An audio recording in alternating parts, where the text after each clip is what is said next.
Dios te salve, María, llena eres de gracia, el Señor es contigo. Bendita tú eres entre todas las mujeres, y bendito es el fruto de tu vientre, Jesús. Santa María, Madre de Dios, ruega por nosotros pecadores, ahora y en la hora de nuestra muerte. Amén. Gloria al Padre, y al Hijo, y al Espíritu Santo, como era en el principio, ahora y siempre, por los siglos de los siglos. Amén. Llegamos a la celebración de la Vigilia Pascual, que es el punto culminante, junto con la misa de mañana, de este triduo, Santo Triduo Pascual, que nos abre también al tiempo de Pascua y más inmediatamente a la semana de Pascua, que llamamos la octava de Pascua. Luego hablo un poquitín de eso. La resurrección de Cristo forma con su muerte el sacrificio de Cristo. El sacrificio de Jesucristo no es solamente el sufrimiento y la muerte, vamos a decir la cruz, sino que es también la resurrección.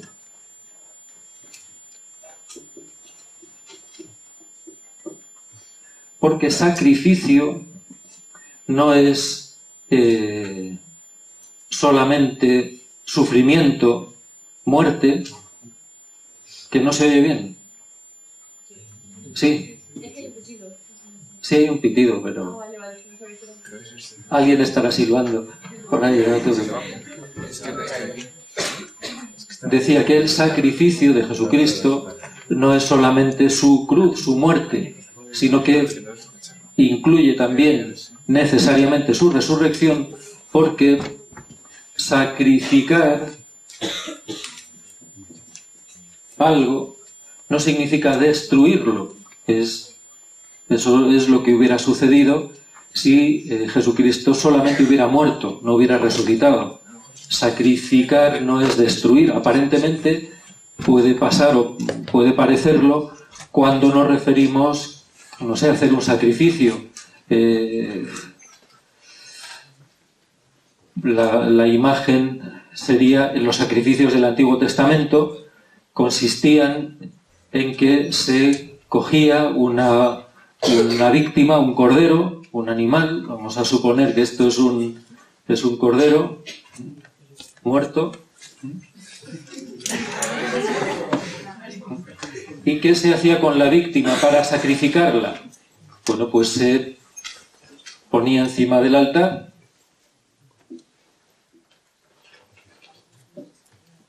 se hacía una pira como la que tenemos ya casi preparada para la hoguera de esta noche, y se prendía fuego. Vamos a ponerlo con rojo. Se prendía fuego. Bueno, ¿y qué pasaba? Bueno, que la víctima quedaba destruida. Aparentemente el sacrificio es la destrucción, es decir, la renuncia por parte nuestra a algo, por Dios. Voy a hacer un sacrificio. Utilizamos a veces esa expresión. Pues voy a hacer un sacrificio por Dios. No voy a comer chocolate. El chocolate no lo tiramos, no lo destruimos, pero es lo que tiene de renuncia por nuestra parte a algo por Dios. Pero sacrificio realmente no es eso.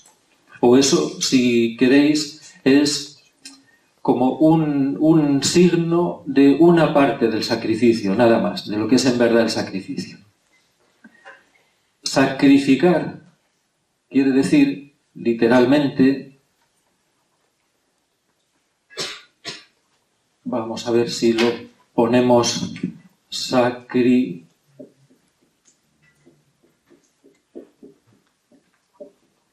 ¿Qué es sacrificar? Todos conocemos palabras en español que tienen este mismo sufijo. Por ejemplo, ¿y qué es edificar? Hacer algo como Edith, ¿no? Vamos a edificar. ¿Qué es, por ejemplo, petrificar? ¿Qué es petrificar? convertir en piedra, hacer como de piedra, cuando decimos de alguien que lo hemos dejado petrificado, porque le hemos dicho una cosa que le ha dejado paralizado, como si se quedara de piedra. Además de petrificar y edificar, ¿qué más palabras que tengan este mismo sufijo? Crucificar, santificar.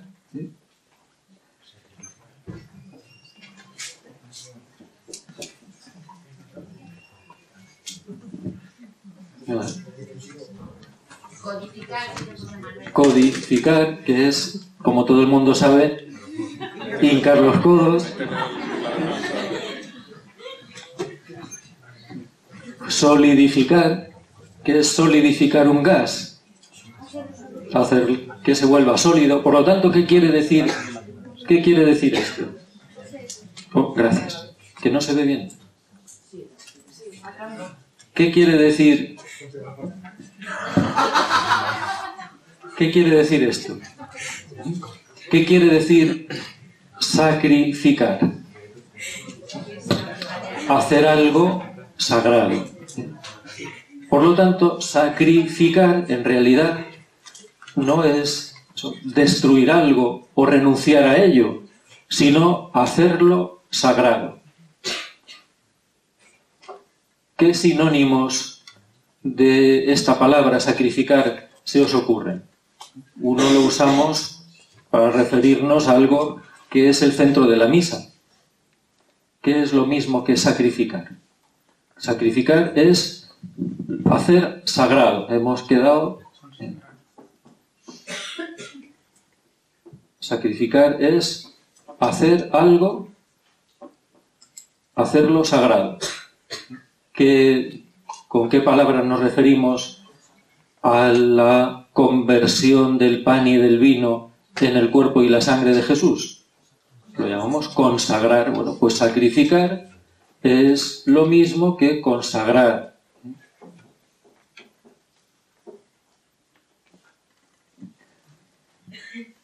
Bueno, pues, ¿qué significa entonces el sacrificio de Jesucristo? Pues que ha sido hecho sagrado. ¿Pero cómo? Pero si Él es Dios, si Él es el Hijo de Dios, ¿cómo puede hacerse sagrado? Bueno, pues, vamos a ver. El Hijo de Dios se ha hecho hombre. Eso quiere decir que el que era solamente Dios ha empezado a ser también hombre. El Hijo de Dios... Vamos a ver. Decíamos ayer, ¿no? El Verbo, el Hijo eterno con el Padre, es decir, el que es una persona divina,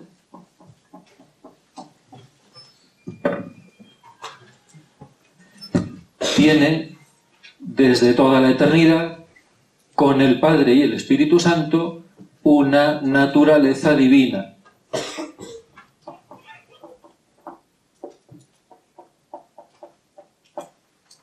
Esta naturaleza divina la tiene en común con el Padre y el Espíritu Santo. Por eso decimos que son tres personas distintas y un solo Dios verdadero. Porque el Padre, el Hijo y el Espíritu Santo, siendo personas distintas, poseen una única naturaleza divina. Pero el Hijo de Dios se ha hecho hombre. ¿Y eso qué quiere decir? Que además de esta naturaleza divina, ha hecho suya en la encarnación una naturaleza humana.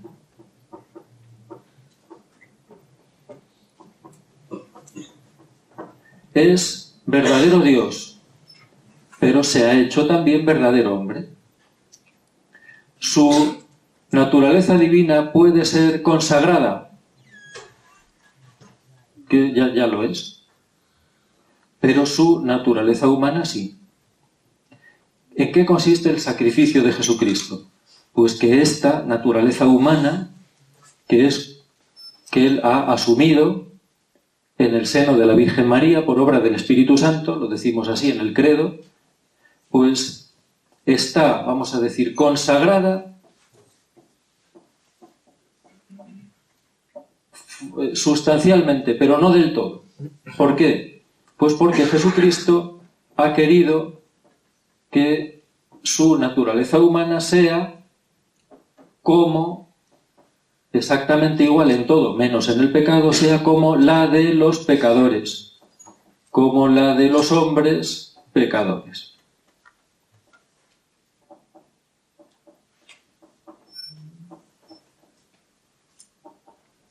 Por ejemplo, vamos a comparar un poquito.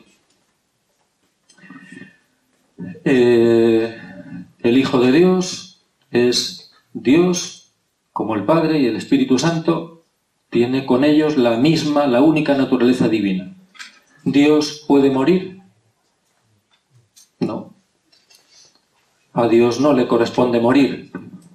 Bueno, pero al Hijo de Dios, que asume, hace suya una naturaleza humana como la de los hombres pecadores, pues resulta que esta naturaleza humana sí puede morir, sí está sujeta a la muerte.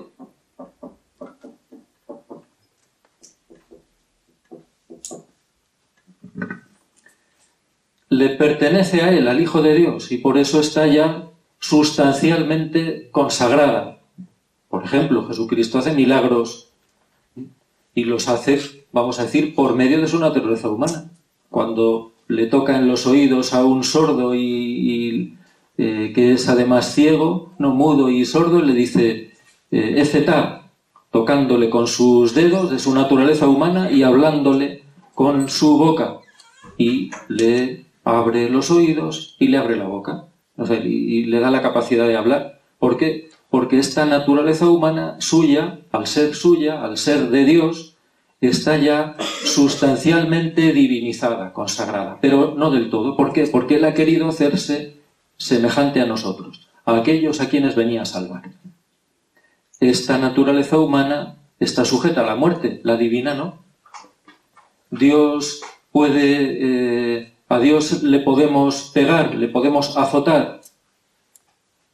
No, pero al Hijo de Dios sí, está sujeta a la muerte, está sujeta al dolor. Dios envejece, Dios cumple años. ¿Cuántos años tiene Dios? A Dios pues le van saliendo achaques, le van saliendo artrosis. Dios es eterno. Pero la naturaleza humana de Cristo está sujeta al tiempo. Nos dice el Evangelio que el Hijo de Dios crecía en edad, se desarrollaba. Dios no crece. La naturaleza humana del Hijo de Dios sí. Está sujeta al espacio. Dios está sujeto a las coordenadas del espacio. No, decimos Dios está en todas partes.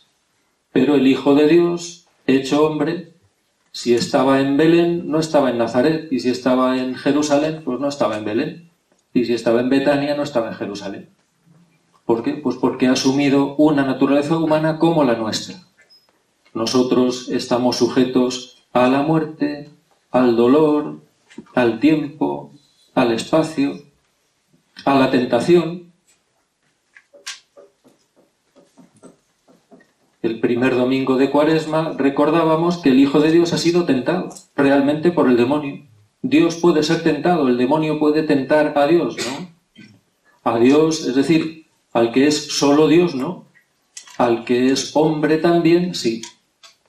Bueno, pues resulta que esta naturaleza humana que el Hijo de Dios ha asumido en la encarnación ha sido totalmente consagrada, totalmente divinizada, totalmente hecha sagrada. ¿Por qué? ¿Por la muerte? No, por la resurrección. ¿Qué es la resurrección? Pues que estas condiciones de la naturaleza humana de Cristo han sido ya totalmente partícipes, totalmente hechas partícipes de la condición que le pertenece, que le corresponde a Dios. ¿Dios puede morir? No, pues desde la resurrección, la humanidad de Cristo ya no puede morir. Ha muerto una vez, pero ya no puede morir más. ¿Por qué? Porque su naturaleza humana ha sido totalmente divinizada. Participa ya de la inmortalidad de Dios. A la naturaleza humana de Cristo, vamos a decir, a su cuerpo resucitado, ¿le podemos pegar y sufre? Tampoco. Jesucristo en el cielo pues va envejeciendo, se le nota que van pasando los años por él y le dice la Virgen: hijo, qué mayor estás, ¿no?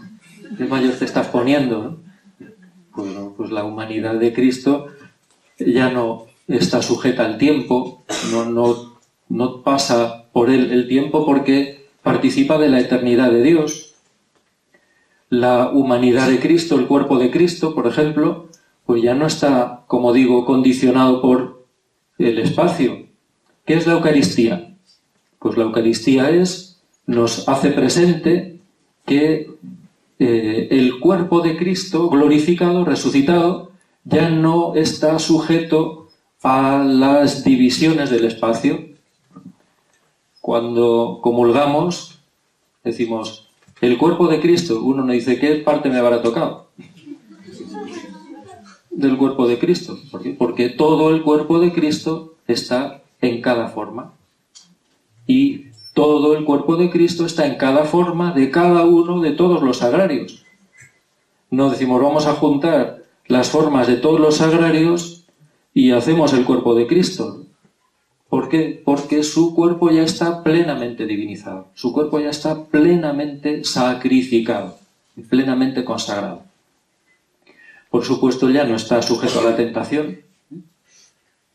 Bueno, pues en esto consiste el sacrificio de Cristo, en su resurrección. Si Jesucristo solamente hubiera muerto, su naturaleza humana habría quedado destruida, no consagrada. Habría quedado destruida. ¿Por qué? Pues porque a los pocos días o a las pocas semanas su humanidad, su cuerpo, pues se hubiera descompuesto. Si no hubiera resucitado, su humanidad no hubiera sido consagrada. ¿Y qué nos hubiera demostrado eso? Pues nos hubiera demostrado que no era la humanidad de Dios, que no era Dios, que no era una persona divina, sino que era solamente un hombre. Ha muerto como los demás. Y la muerte le ha destruido. Bueno, pues nosotros sabemos que la muerte no le ha destruido. ¿Por qué? Porque la muerte no es más fuerte que él. Eso es lo que nos pasa a nosotros. O sea, ¿por qué cuando una persona muere la enterramos o la incineramos y queda destruida? Su naturaleza humana, particularmente su cuerpo, queda destruido. ¿Por qué? Pues porque la muerte es más fuerte que nosotros. Si la muerte hubiera sido más fuerte que Cristo, hubiera demostrado que él no era Dios, sino que él era solamente un hombre. Y por eso dice San Pablo: si Cristo no ha resucitado, nuestra fe no tiene sentido. Estamos engañados. Seríamos los hombres más desgraciados de todos, porque seríamos unos ilusos, creemos en algo que no es verdad. Bueno, por eso la resurrección de Jesucristo es la señal definitiva de quién es Él. Jesucristo nos empieza a mostrar que es Dios en su cruz, en la ofrenda de sí mismo a la cruz, como veíamos ayer, porque nadie tiene amor más grande que el que da la vida por sus amigos. Pero la señal, la prueba de que Él es Dios es que ha resucitado. La resurrección de Cristo es entonces el centro de la fe, es como la prueba del 9 que decíamos cuando no había calculadores y teníamos que comprobar si habíamos multiplicado bien o dividido bien, ¿qué era? Ya no me acuerdo. Pues la resurrección de Cristo es entonces como el fundamento de la fe cristiana. Creemos que Cristo ha resucitado, vale. Pero no lo creemos, no lo creemos sin más. ¿Qué significa la fe en la resurrección de Cristo?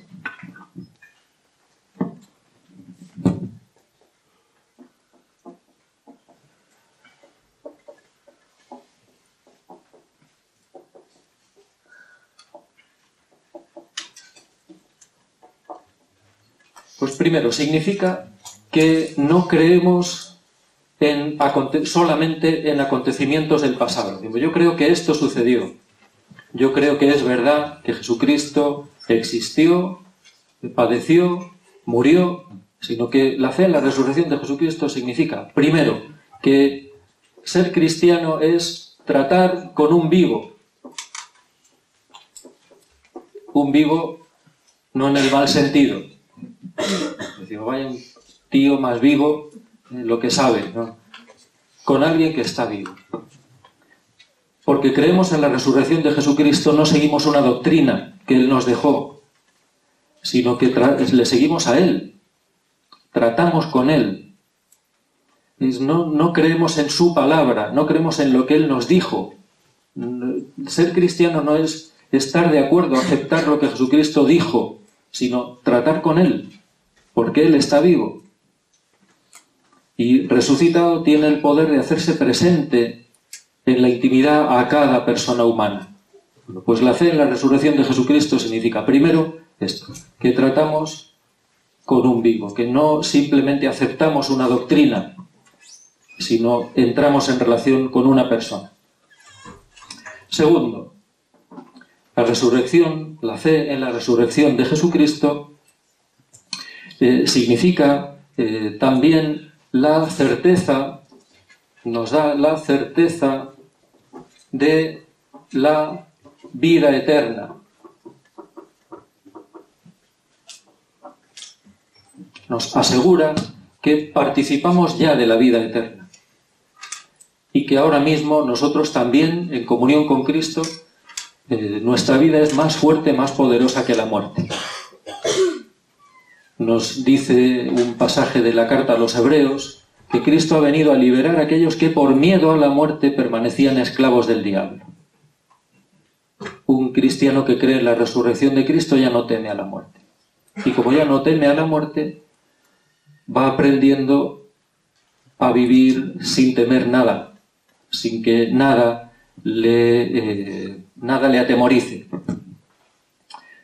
Tercero, la fe en la resurrección de Jesucristo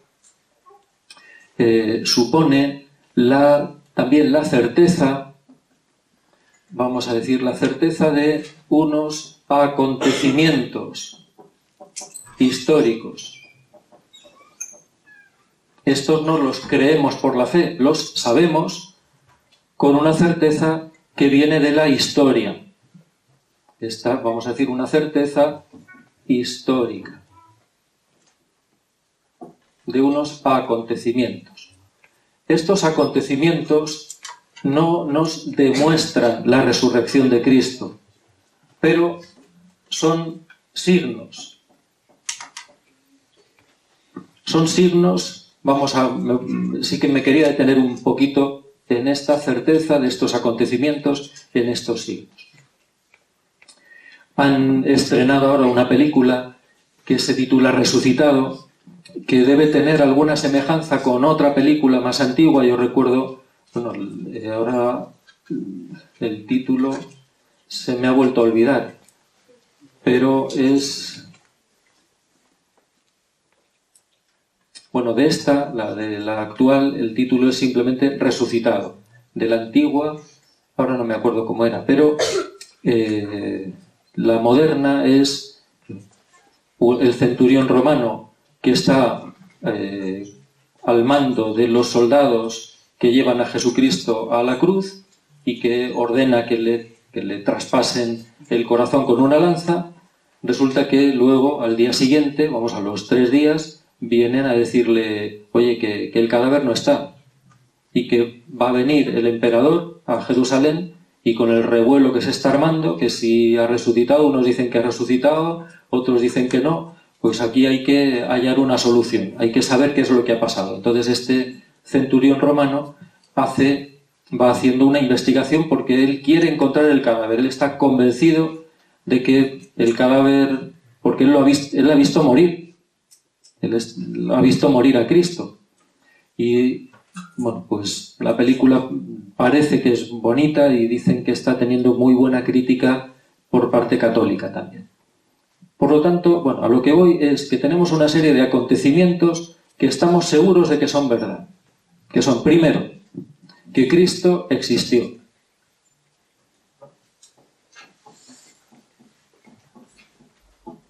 Yo creo en Jesucristo. Claro que yo creo en Jesucristo, pero yo sé que Jesucristo existió, eso no me lo invento yo. ¿Existe el zodiaco? Pues no. Bueno, pero yo creo en el zodiaco. Bueno, pues tú creerás en el zodiaco, pero eso no existe. Yo creo en Cristo y sé que ha existido. La historia me demuestra que Cristo ha existido. Segundo, la historia me demuestra que murió crucificado.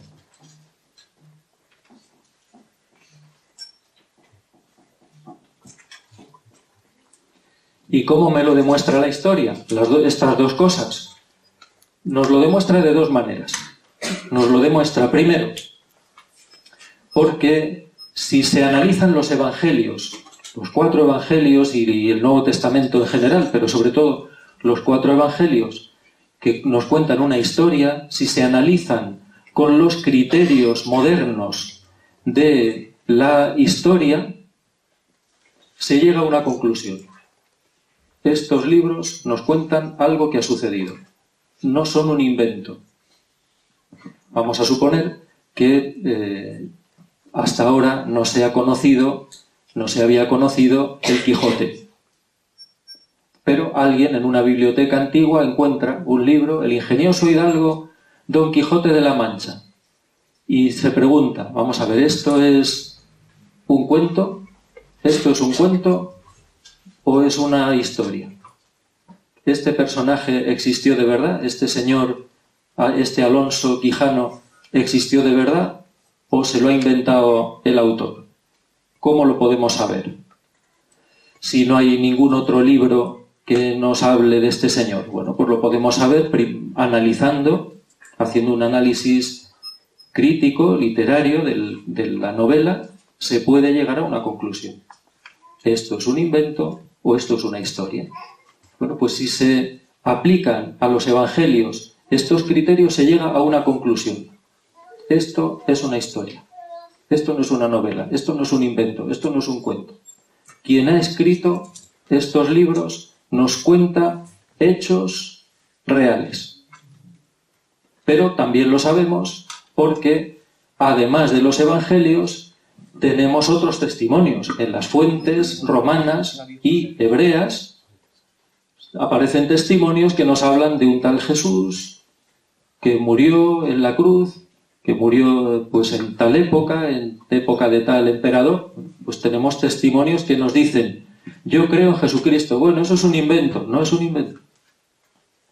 Tenemos la certeza histórica de que, primero, existió, segundo, murió, y murió crucificado. Tenemos la certeza de que él ha dicho de sí mismo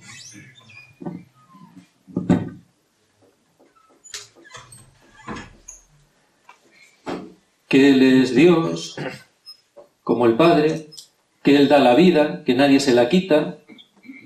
Tenemos la certeza de que ha hecho milagros. Tenemos la certeza de que él ha anticipado, ha predicho, mejor dicho, su propia muerte y resurrección, y eso no son inventos. Bueno, eso lo ha añadido, eso lo han escrito los evangelistas, pero Jesucristo no lo dijo. No, todo lo que está escrito en los evangelios, como digo, es verdad. Yo puedo decir que soy Napoleón, y eso es verdad, que lo digo, pero no lo soy. Bueno, pues sí, dijo que era Dios, pero eso no significa que lo fuera. Bueno, pero lo que nos importa ahora es que es verdad que lo dijo.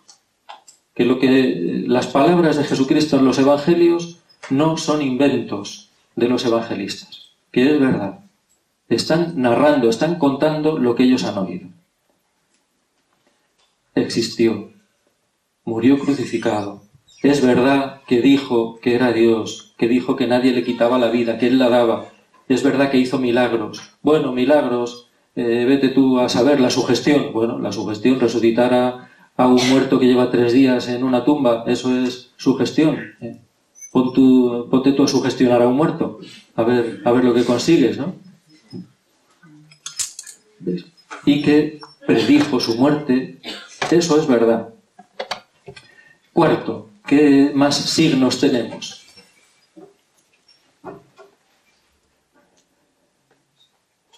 Bueno, pues sabemos, cuando decía que murió crucificado, algunos dicen, bueno, no murió. En la cruz le dieron a beber una cosa, esa que dice el Evangelio, que le dieron a beber en una esponja atada a una caña, y eso era como una especie de droga que le dejó como muerto. Le bajaron de la cruz, dijeron ha muerto, pues le bajaron de la cruz, le metieron en el sepulcro, y allí, con el fresquito del sepulcro, se reanimó y salió por una puerta que había detrás. Y entonces dijeron, ha resucitado. Bueno, pues sabemos que eso no es verdad. Sabemos que murió. ¿Por qué? Pues porque nos dice el Evangelio, primero, se extrañaron de que hubiera muerto tan pronto. Segundo, le atravesaron el corazón con una lanza. Bueno, pero no murió. Bueno, clávate tú una lanza en el corazón y luego te bebes un brebaje y te metes en una cueva fresquita a ver cómo sales, ¿no? A ver, que no sé qué has dicho, pero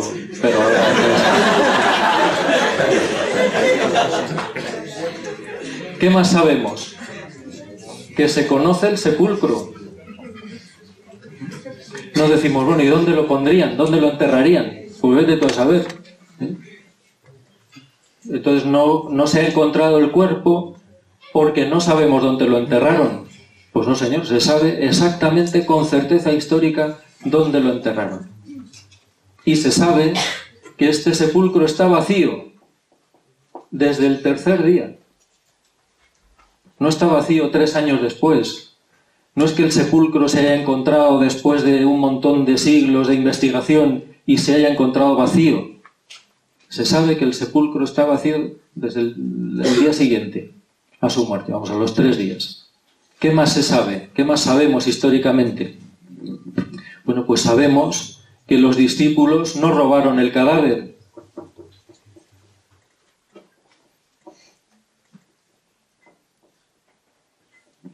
Y eso lo hemos demostrado nosotros alguna Pascua también, no sé si os acordáis, en ese proceso, a ese juicio que hemos hecho alguna vez sobre la resurrección, salían también los soldados. En esta película, Resucitado, en el tráiler que se puede ver, aparece esto, cuando el centurión le da la orden al soldado que deja al mando de los que van a custodiar el sepulcro, le dice, ya sabes que respondes con tu vida. Esa era la ley. Quien tenía que custodiar a un prisionero, si el prisionero escapaba, él pagaba con su vida. Hay una escena en los Hechos de los Apóstoles en la que San Pablo y otro, no me acuerdo ahora quién, están presos, pero están por la noche rezando, cantando, y hubo como una sacudida de la tierra y se les cayeron las cadenas de los cepos, de los pies y de las manos, y la puerta se abrió. Y entonces el carcelero salió de casa, sintió el terremoto, salió de su casa y vio que la puerta estaba abierta y se iba a suicidar, a autosuicidar, que decía un amigo mío, ¿no? Se iba a autosuicidar y entonces nos cuentan los Hechos de los Apóstoles que San Pedro le gritó desde dentro, no te hagas nada, estamos aquí, no nos hemos escapado, no te mates. Y él ya había sacado la espada para autosuicidarse. Bueno, pues Si realmente los discípulos hubieran robado el cadáver, hubieran pagado con su vida los soldados que lo custodiaban. ¿Qué más sabemos? Pues sabemos que los discípulos dicen que le han visto. Y sabemos, veis de nuevo, que eso es historia. Sabemos que cuando ellos dicen, escriben en los evangelios, y lo vimos, se nos apareció, no nos están queriendo engañar, no están inventándose nada, no nos están contando algo que es mentira. Que cuando ellos dicen, escriben, que le han visto, son sinceros. Sabemos también que cuando dicen que le han visto, eso no es una alucinación, que se habían hecho un porro de incienso y veían allí lo que no, que no es una alucinación, que ellos dicen la verdad, que no es una alucinación. ¿Qué más sabemos? Pues sabemos, y repito, y eso es historia, que en ellos, en quienes dicen que le han visto vivo, hay un cambio. Hay un cambio, primero, repentino. Un día están muertos de miedo y al día siguiente salen sin miedo a anunciar el Evangelio. Hay un cambio repentino. No ha sido un cambio bueno, poquito a poco. Han ido recapacitando, han ido diciendo, sí, es que claro, no está bien que seamos tan cobardes, yo creo que debíamos intentar ser un poquito más valientes. No, hay un cambio repentino. Segundo, hay un cambio radical, como de la noche al día. No es que han cambiado, bueno, un poquito, y hay un cambio inexplicable psicológicamente. Es imposible psicológicamente que una persona que está hundido, desanimado, muerto de miedo, de pronto, sin ninguna razón aparente, cambie y afronte la muerte, el sufrimiento, dé la cara, empiece a predicar a Jesucristo y cambie el mundo.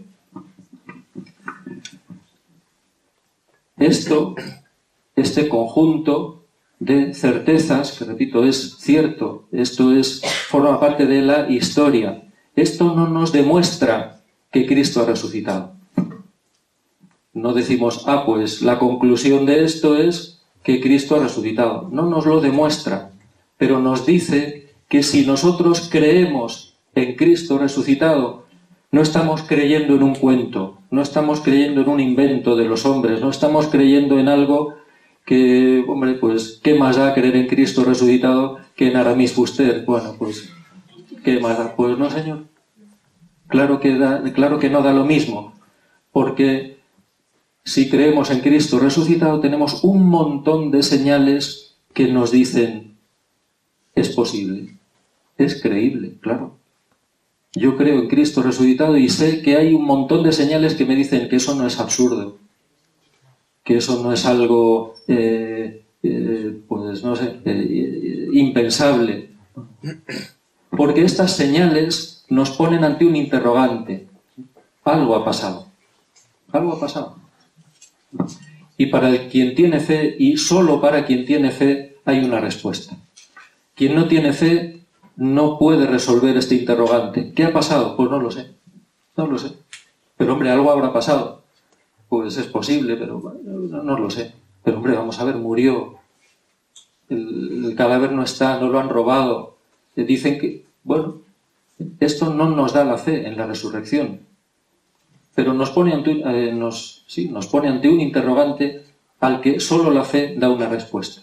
Y solo la fe da una respuesta coherente, verdadera. Por eso digo, si creemos en Cristo resucitado, no estamos creyendo en algo absurdo, equiparable a las demás creencias. No, señor, no es así.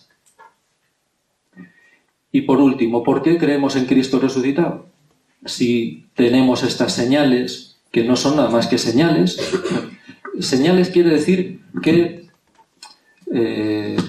si ponemos esta comparación, son como vectores, no se decía así en esas matemáticas raras que empezamos a aprender en EGB, que nunca me aclaré de para qué servían, pero...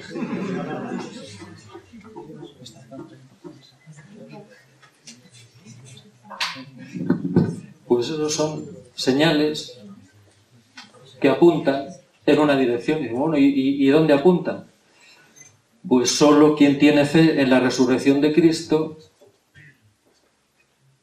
ve a dónde apuntan. Y claro, es verdad. Aquí se resuelven todos los interrogantes. Pero ¿por qué creemos en la resurrección de Cristo? Nuestra fe no se apoya en esas señales. Nosotros no creemos en Cristo porque tenemos esas señales. Entre otras cosas porque la mayoría de nosotros, por no decir todos nosotros, hemos creído en la resurrección de Cristo sin tener esas señales. ¿Habéis ido alguno a Tierra Santa? ¿Habéis ido a Jerusalén? ¿Habéis visto el sepulcro? ¿Os habéis cerciorado de que estaba vacío? Pues sí, Juan ha ido. Sí.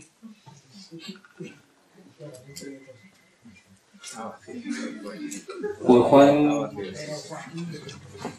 Juan ha ido.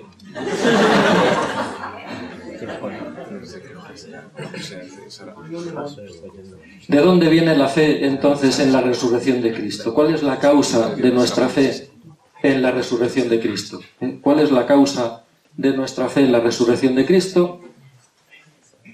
¿Por qué creemos?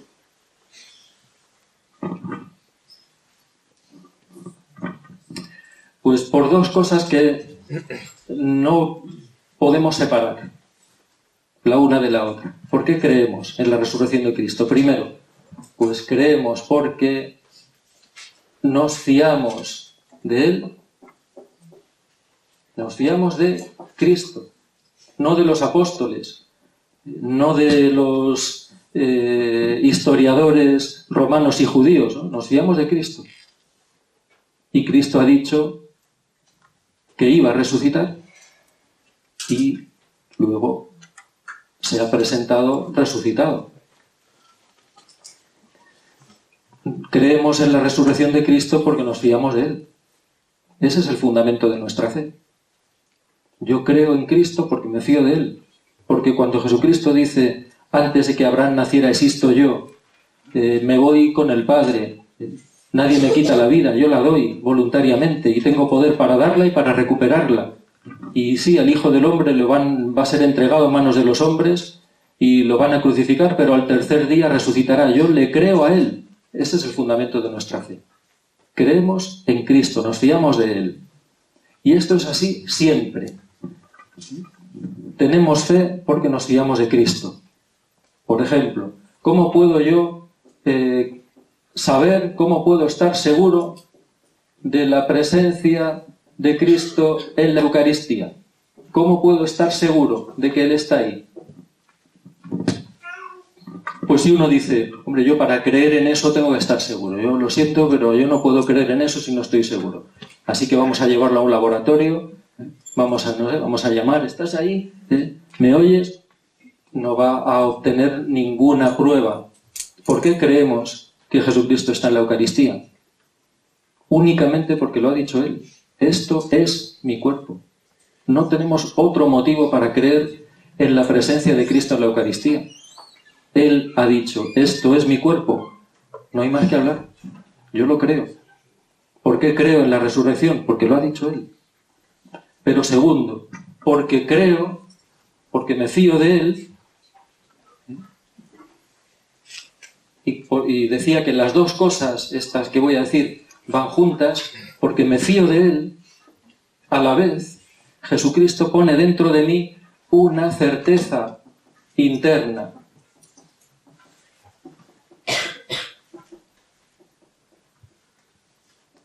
Que me da, que pone en mí unas actitudes que se corresponden con esto. Por ejemplo, los mártires han ido al suplicio y a la muerte cantando. ¿Por qué?